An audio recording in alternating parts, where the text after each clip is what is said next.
Howdy everyone! So, with American Thanksgiving upon us, I've been racking my brain for some classic holiday-appropriate movies to watch. This always happens to me. I get the urge to watch something about the holiday, drop a list of some possible candidates, then walk away feeling like a lot of them, came up dry. Sort of like a turkey, actually.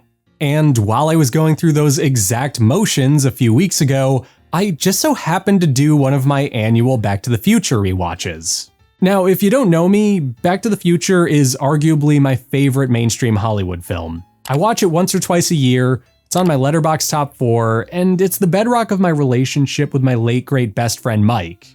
And because I was watching it while I had Thanksgiving on my mind, I got to thinking, what if Back to the Future was a Thanksgiving movie? Not literally, but metaphorically. What if I tried to reinterpret it into being a staple for the holiday? Because why not?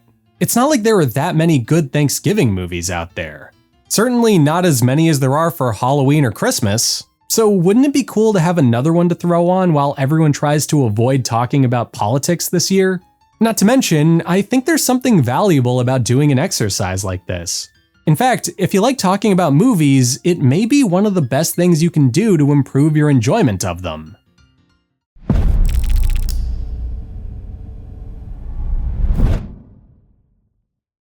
So, Back to the Future.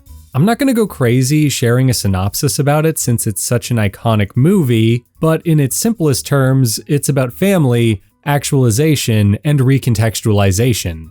Marty is a teenager that lives with dysfunctional parents and accidentally goes back to the 1950s. Once there, he learns that he has to ensure that his mom and dad get together or risk erasing himself from existence. After succeeding at this, he goes back to the 80s and learns that his life has changed for the better thanks to the actions he took in the past. There's a good chance that you may be asking what any of that has to do with pilgrims or turkey. And the answer is simple. A lot, if you're willing to approach the material in a creative way. For me personally, I found 3 specific categories to which the film can be related to the holiday. There are probably more than these 3, and I'd love to hear your own ideas on how to tie it to Thanksgiving in the comments, but I want to keep this as short as possible to get the video out before Turkey Day. Coincidentally, that's also why I'll primarily be sticking to the first movie here too. Real quick before we segue into the next chapter though, if you're enjoying this video and want to help me get more eyes on it, I urge you to show your support by answering the following question in the comments. What's your favorite Thanksgiving movie, real or interpreted, and why? Also, feel free to check me out on Patreon or get a channel membership if you want to go the extra mile in showing some love, etc., etc. To start things off, there's one of the film's many themes, which is discovering the truth about our past and how what we were taught about it was holding us back. I know, what a light note to start on. Just bear with me for a bit because I swear more fun stuff will come up later. Now, for a movie that's often looked at as just being a 2-hour slice of 80s sci-fi romance fun and little else, there's quite a bit going on under the hood here. I've previously talked about how you can read the film as being a takedown on nostalgia. It establishes a strong reverence for America's past that isn't based on reality, both in the context of the story itself and in terms of its historical accuracy. This is visible in a number of ways in the film, such as how Lorraine is familiar with parking with boys from back when she was a teenager, yet lies about it that she could preach propriety to her kids now that she's an adult. I think it's terrible. Girls chasing boys. When I was your age, I never chased a boy or called a boy or sat in a parked car with a boy. Sure, Jan.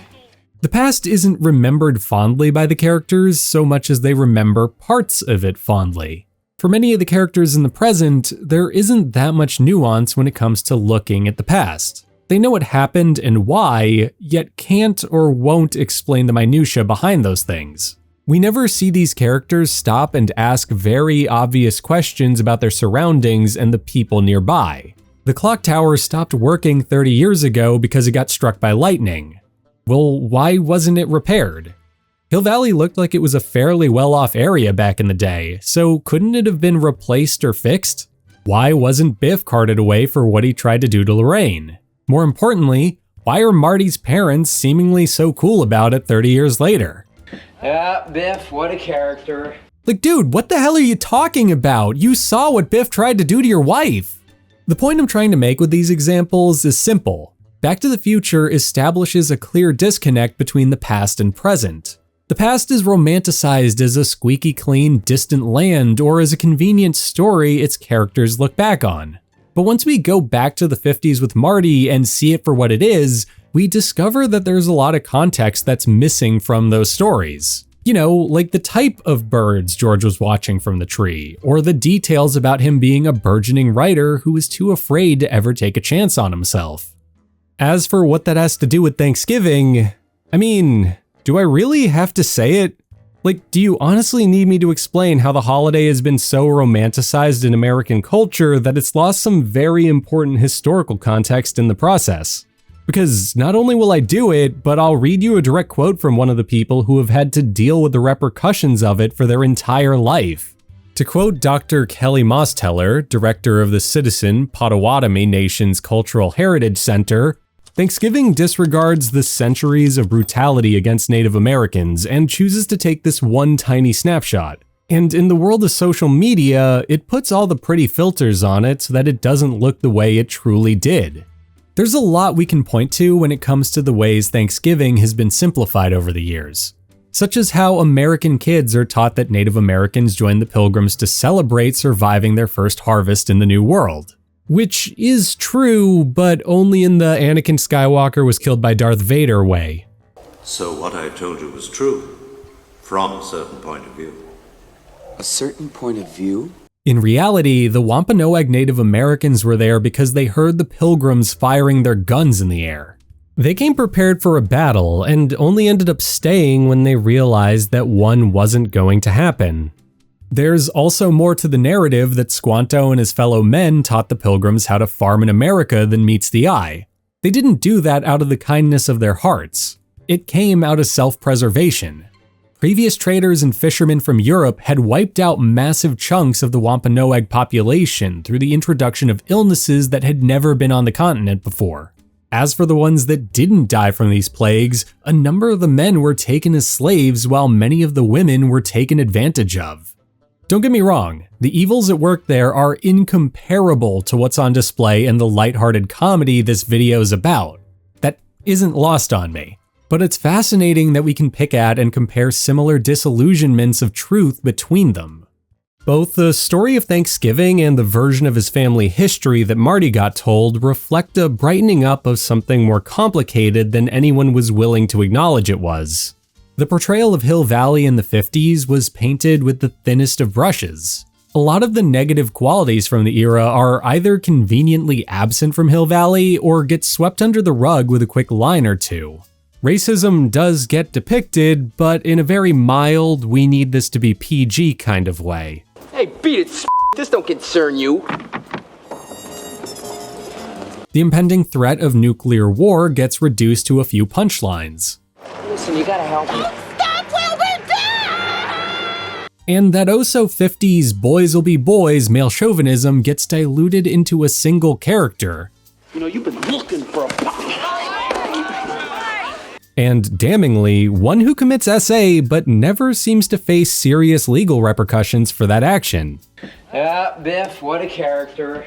Now, am I suggesting that Bob Gale meant to nudge at Thanksgiving's history or baggage when he wrote the film, or that Zemeckis had any of it in mind while he was directing it? No. Oh God, of course not. Rather, I'm pointing out that there are coincidences between the movie and Thanksgiving that can serve as an interesting jumping-off point for a conversation about our nation's past. There's also something to be said about how Marty's interfering with the past made the present a better place. His brother Dave has a white-collar job. Lorraine doesn't look like she's one drink away from committing murder-suicide, and while I really wish Biff wasn't just a coward who quivers in the face of an actualized George, it certainly beats the version of Biff that was his supervisor at work. Biff just happens to be my supervisor, and I'm afraid I'm just not very good at confrontations. By going back to the 50s and course-correcting his parents' lives, Marty is literally engaging with history on a meaningful level. He's studying the ins and outs of a story and world he thought he knew, and he's allowing the now true events of that world to inform his decisions in the future. By teaching his father the importance of having confidence, he himself is becoming more confident. Sure, Marty's lack of confidence is severely downplayed outside of like 2 mentions in the movie itself, but it does still get paid off when he gets to perform Johnny Be Good. Extended into the sequels, his adventures in part 2 and 3 also teach him not to care what other people think about him. Did you do that on purpose? Yeah, you think I'm stupid enough to race that asshole? As for us folks in the real world, learning about Thanksgiving's troubled past might offer similar insights into how we can improve our lives in the present. It offers us the opportunity to become more learned and culturally diverse, as well as instill us with greater sympathy for the country's Native American population. It also gives us the chance to acknowledge all of the progress we've made since then on a social level, adding to our list of things to be thankful for, and maybe prying us a few steps back from the holiday's heavily commercialized nature thanks to its association with Black Friday. It's often said that those who don't study history are doomed to repeat it, so engaging with something every person in the country has 1.5 million incorrect assumptions of is a great jumping off point to growing as a nation. Because regardless of our feelings towards the holiday we thought we knew and all the warm memories we have of it, a lot of things that happened in the 1600s are still happening today. People are still getting displaced from their homes. Illnesses are being spread that we aren't adequately prepared to treat. And yeah, unfortunately, human trafficking is still a problem. To go back to using Back to the Future as an admittedly iffy metaphor given the weight of the subjects I just listed, we're still Marty in the original 1985 timeline. So long as we don't accidentally go back to the 50s and learn a thing or two, we'll always just be that cool skateboarding musician with self-confidence problems that's dating Claudia Wells and lives in an unhappy home. But if we do interact with the past, we have the potential to come out as a cool skateboarding time-traveling musician with a sick car, Elizabeth Shue as our girlfriend, and a happy family. Am I saying that we shouldn't enjoy Thanksgiving? No, not at all. Just that we should do a better job of making sure we grow past its troubled history so as though to give us more to be thankful of in the future. Okay, so if you're still here, thanks for sticking through all of the informative, some might call it unfun or depressing stuff. You get a gold star. Whoopee. Let's take a bit to lighten the mood by comparing Back to the Future with another movie, shall we? One that isn't a Thanksgiving film either, but is heavily associated with it and the more wholesome image we have of the holiday in our national subconscious. The Wizard of Oz. If you're only pushing 30 like I am, or younger, there's a good chance you might not know that The Wizard of Oz is heavily associated with Thanksgiving in America. Back in the day, the classic Victor Fleming movie was a staple of Thanksgiving television. It ran on CBS between Thanksgiving and Christmas from 1959 to 1968, before the film's rights were picked up by NBC, who then ran it around Passover and Easter for a while before CBS got the rights back. But after that, it basically became a joint special that usually played around Easter and Thanksgiving. Because of this, a number of people still associate the movie with the holiday, which is helped by the fact that it was the first feature film to get played on television just a few weeks before Turkey Day in 1956. Nowadays, The Wizard of Oz still has some ties to the holiday. For example, the Barrymore Film Center in Fort Lee, New Jersey is screening the film on Black Friday this year, as are other theaters throughout the country, both as theatrical exhibitions or straight-up live shows put on by community, professional, or even high school theaters. The film adaptation of Wicked opened a week before Thanksgiving this year, and a quick entry of the term The Wizard of Oz into Google Trends reveals that the yearly number of searches for the film have peaked every September through December for 20 years, suggesting that a lot of people associate The Wizard of Oz with autumn and early winter. In 1980, CBS even straight up commissioned a Thanksgiving-themed Wizard of Oz special to broadcast on their channel, though that later got recut so that they could air it throughout the year. As for what any of that has to do with Back to the Future though, there's actually quite a number of parallels between both films. For starters, there are the superficial things that could be read as riffs on the movie. The Mr. Sandman sequence where Marty walks through downtown Hill Valley is similar to Dorothy strolling through Oz. His constantly waking up in bed, hoping his adventure was a dream, is a play on Dorothy waking up back in Kansas. And Marty interacting with alternate versions of people he knows from back in the 80s is similar to how many of Dorothy's friends in Oz also appeared as different characters while she was in Kansas. There are other things too, such as how Lorraine's enchantment under the sea dance dress is pink like Glinda's, and how Marty relies on fear-mongering to get George to do what he wants, which is just like what the Wizard of Oz does in the Emerald City. Extended to the sequels, you can also argue that the Doc we catch up with in Part 3 is a bit like the Wizard of Oz himself. He's a man with access to technology and tools that may as well be magic to the folks of 1885, and he uses them to make his life more convenient for himself since he's trapped there.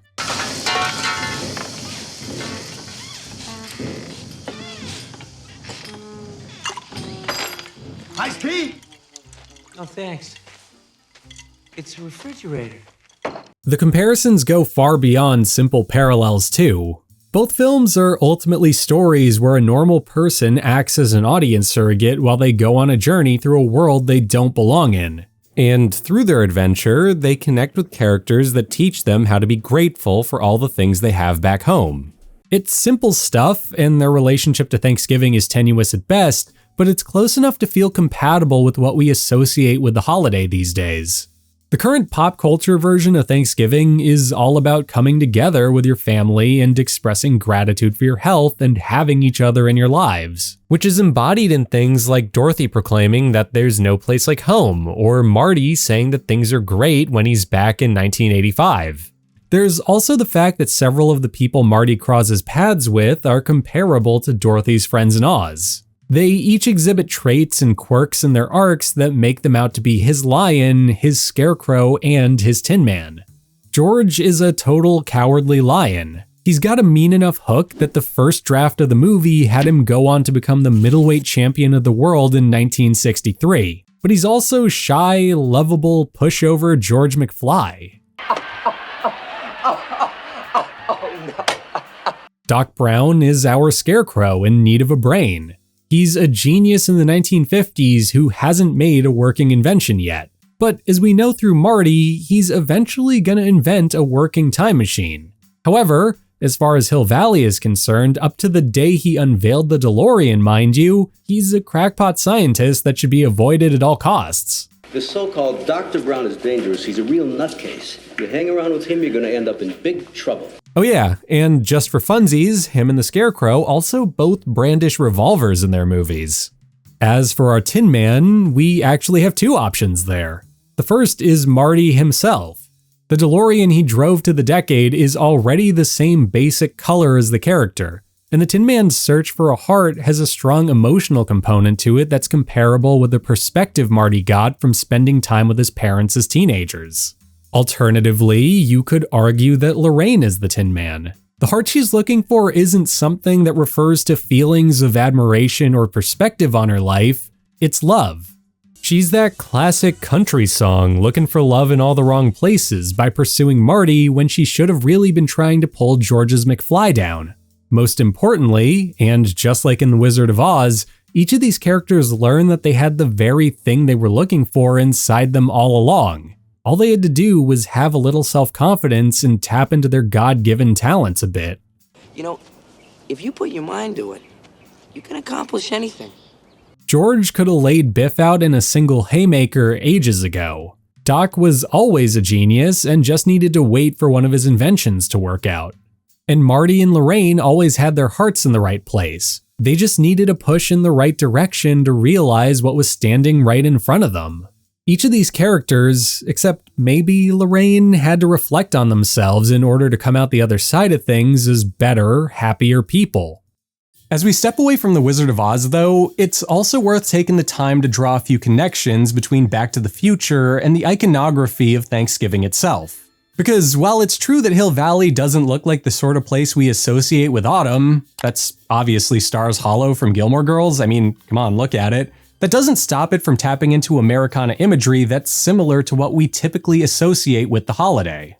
The Hill Valley of the 1950s is super American, to the point where, like I mentioned, Marty's walk through downtown Hill Valley is done with so much romance and wonder that it evokes Dorothy entering Oz. And beyond that, because it's tapping into post-war American exceptionalism, it happens to be in the exact right time and place to evoke Thanksgiving. By 1955, Thanksgiving as we know it today was more or less codified. Most of the foods we associate with the holiday were already getting served. Following a failed attempt to move Thanksgiving to the third Thursday of November, FDR said that it would always be on the fourth one moving forward. And we had already been doing stuff like the Macy's Thanksgiving Day Parade for several decades. The biggest tradition that was absent by then was the annual turkey pardon, as while Abe Lincoln had technically done something like that already, most people attribute the gesture to John F. Kennedy in 1963. Who the hell is John F. Kennedy? But here's the thing. If you're willing to approach the film in an abstract and open-minded fashion, you can argue that each of these things make an appearance in Back to the Future. The Baines' dinner scene may be short a turkey, but they're eating several common American foods that also get served on Thanksgiving. Not to mention, their dinner table is initially framed in a way that recalls Norman Rockwell's famous Freedom from Want painting from the 1940s, a piece that is synonymous with Thanksgiving. By the way, a very similar shot makes an appearance in Back to the Future 2, and that made me realize that there's an ironic thread you can read into their presence. Freedom from Want is, as the title suggests, a painting about contentment. It depicts a family that's sitting down for a meal together and can't wait to share in each other's company. There's a ton of food, everyone's thrilled to be there, and there are absolutely zero distractions in or around the table. It's as quintessentially American Thanksgiving as something can be, short of being a poorly traced turkey hand. However, the same can't be said about those shots in Back to the Future 1 and 2. Lorraine's dad brings a TV over and parks it directly in front of the camera in the first movie.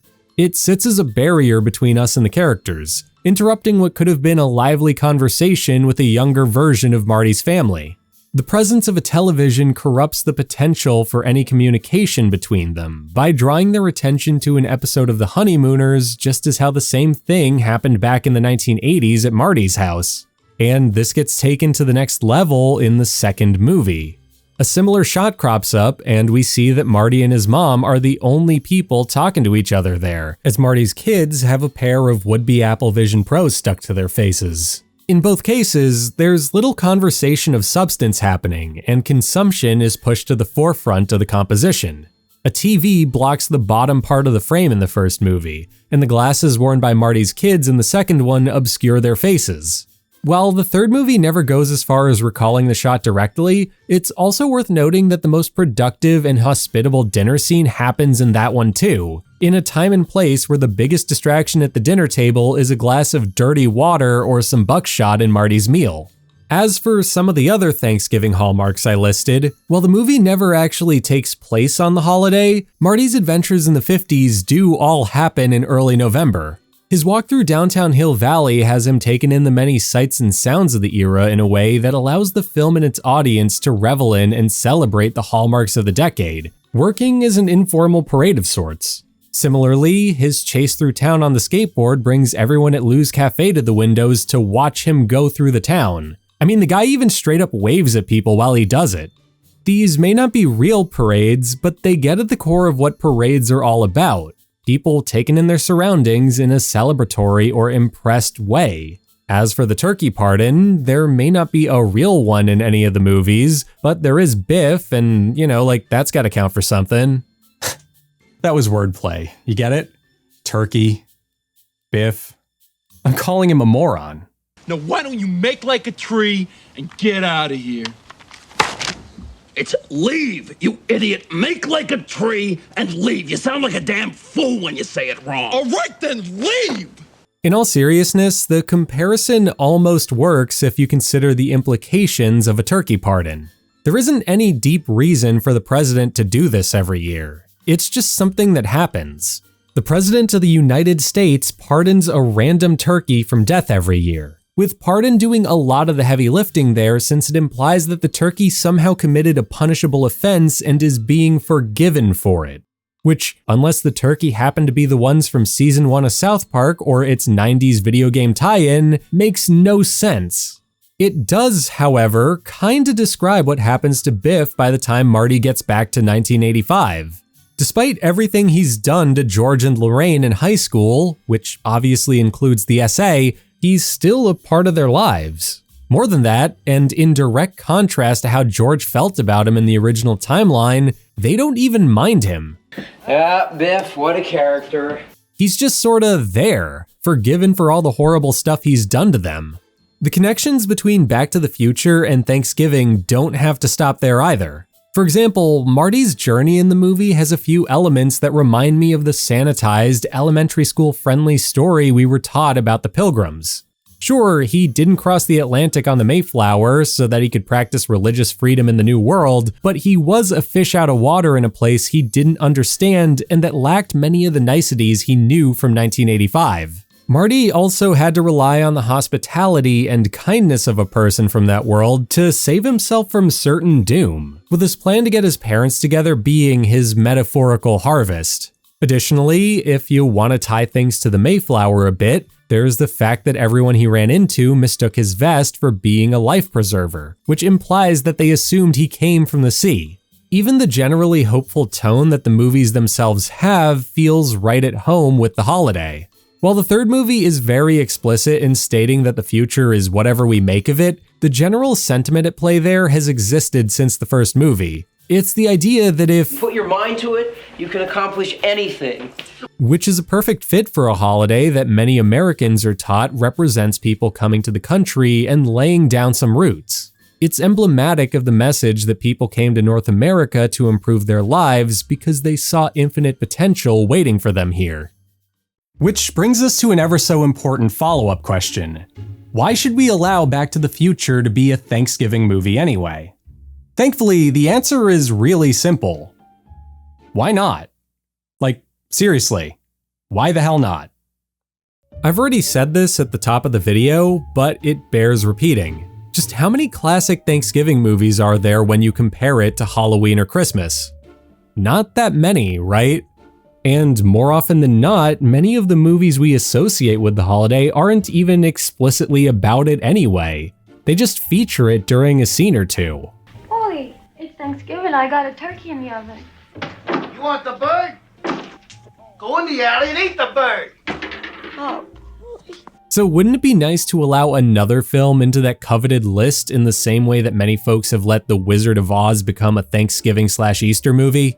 All it means is that you'll have a bit more variety in your film selections every November. As for the value in taking the time to paint the film as one, it mostly comes down to finding new and interesting ways to engage with media you like. I think a problem that a lot of people have when it comes to approaching any art, but especially populist made-for-entertainment art, is that we have a tendency to reduce them into a simple black or white paradigm. In too many cases, people just want to think of things as good or bad, or deep or shallow. A lot of people love Back to the Future because it's a funny, well-made movie, and that's great. Yet it doesn't have to be just that. It can be a funny, well-made movie that speaks to you on a personal level. Likewise, while many people view highbrow cinema as being pretentious or devoid of joy, that doesn't necessarily have to be true either. It's a total meme at this point, but every time a thread about Martin Scorsese crops up online, I always notice that fans of the MCU get up in arms about old comments he made regarding the franchise. Marty said that a lot of the films he made today are theme park rides. Marty, what have you done? A common refrain I hear in these threads is that his movies are boring and unfun to watch, that he comes off as being full of himself, and that his films are all way too long. And no. Many of Scorsese's films are under 2 hours long and full of humor. You could straight up call several of his best movies comedies, and when they aren't, they often build and release tension through the use of a well-timed joke anyway. In spite of autorial intent or common perceptions of art, there are no right answers in how we engage with it. Mind you, I believe there are wrong answers, but that has more to do with people not raising an argument to defend it than it does the answer itself. Because if you can't prove or provide reasoning for your conclusion, you can't expect anyone to believe you. So by engaging with Back to the Future in a new way, I'm allowing myself to explore a movie I love with a fresh set of eyes. In other words, I'm searching for reasons to view the movie as being more than what Scorsese might call a theme park ride. even if there's nothing wrong with calling it that. The sense of theme park has always been there. It's not bad. We used to love to go to amusement parks, you know? And in the event that I'm wrong or miss the ball on reading it, so be it. It still comes from an expression of admiration towards the film anyway. I'm not overlooking the fact that Back to the Future is good. I'm prodding at it to find new ways to appreciate just how good it is. Much like with Thanksgiving, I'm reviewing something to find qualities to appreciate and express gratefulness for. And if you happen to love film as much as I do, I urge you to try and do the same with more movies you love. As I've already stated in a video essay I made about Prince's film career, which I totally recommend you check out because it's one of my favorite videos I made this year, I think there's a happy middle ground between interpreting a film for yourself and respecting a director's vision for their work. You can balance both of them, holding on to your reverence for the film or trying to recontextualize the work in a way that stands out to you, while also bearing in mind that the director may have been going for something else when they made it. That's like half of what I do on this channel to begin with, and I do it in large part because I love the creative process and this is a fun way to engage with it. Basically, if you're a film nerd that loves movies, it allows you to be a film nerd that loves movies in a new way. Anyway, that brings us to the end of this video. I hope you enjoyed it, and that if you did, you consider subscribing, liking the upload, or leaving a comment with your favorite Thanksgiving movie attached. Like the whole script, the whole screenplay, I want the whole thing. Interior. The interior. On top of that, you're more than welcome to check out my Patreon or get a channel membership if you want to go the extra mile in supporting the channel. Additionally, you could check out my two podcasts, Media Obscura and Glaring Admissions. Media Obscura is dedicated to watching and discussing old and obscure movies and television, while Glaring Admissions is all about watching iconic, seminal movies that myself or my co-host Raekwon have never seen before. So yeah. Bye.